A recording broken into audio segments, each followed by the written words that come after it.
42 জন সাক্ষী নিয়ে 2 মাসের মধ্যে বিচার শেষ করা যেত, তাইলে বাংলাদেশে আমার মনে হয় যে আমাদের এই কোর্টে, নিম্ন আদালতে এবং এই যে আমাদের উচ্চ আদালতে কোনো মামলা আর পেন্ডিং থাকতো না, সমস্ত মামলা এভাবে শেষ হয়ে যেত। Everybody is equal in the eye of law. একজন গরিব সাধারণ মানুষের মামলা আর তারেক রহমান সাহেবের মামলার মধ্যে কোনো পার্থক্য নাই। মামলাকে মামলার মতো দেখতে হবে, এটা কখনো যেন উদ্দেশ্য প্রণোদিত না হয়।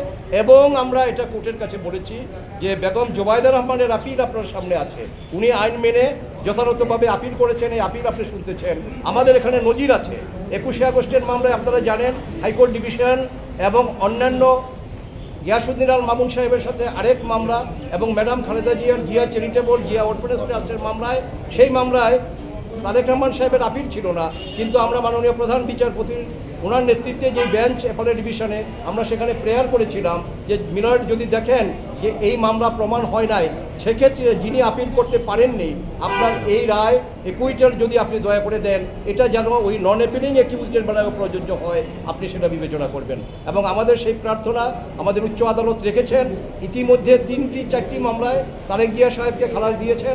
আমরা আজকে কোর্টের কাছে এই নিবেদন করেছি যে বেগম জোবায়দা রহমানের আপিল, এই আপিল আপনি শুনতে গিয়ে যদি দেখেন যে না তারেক রহমান সাহেবের কোনো সম্পত্তি আপনার অবৈধ উপায়ে অর্জিত না অথবা তার জ্ঞাত আয়ের বহির্ভূত না, তাইলে যদি বেগম জোবায়দুর রহমান আপনার খালাস হয়, এই খালাসের বেনিফিট যেটা, এটা যদিও নন অ্যাপিলিং অ্যাকিউজ, কিন্তু এটা আপনারা জনাব তারেক রহমান সাহেবকে দিতে পারেন।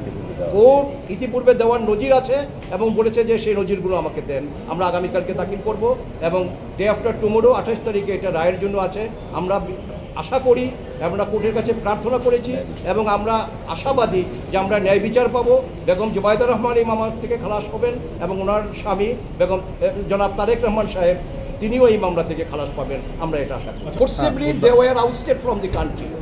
আর পলাতক কারো যদি আপনি বলেন তার বিচার করতে হলে যেই প্রসিডিউরটা মেনটেন করতে হবে, কোড অফ ক্রিমিনাল প্রসিডিউরের 87, 88 এবং ক্রিমিনাল ল অ্যামেন্ডমেন্ট অ্যাক্টের সেকশন 6 সাবসেকশন 1A, এই প্রসিডিউরটা মেনটেন করা হয় না এবং এটা অ্যাডজাস্ট করা হয় না। এটা না করে ওনাদের অনুপস্থিতিতে ওনাদেরকে পলাতক দেখিয়ে বিচার করেছেন। কিন্তু 18 কোটি মানুষ জানে যে ওনারা এই দেশ থেকে পালিয়ে যাননি, ওনারা নিজেদেরকে কনসিল করেননি, ওনাদেরকে জোর করে দেশ থেকে বাধ্য করা হয়েছিল ওই সময়।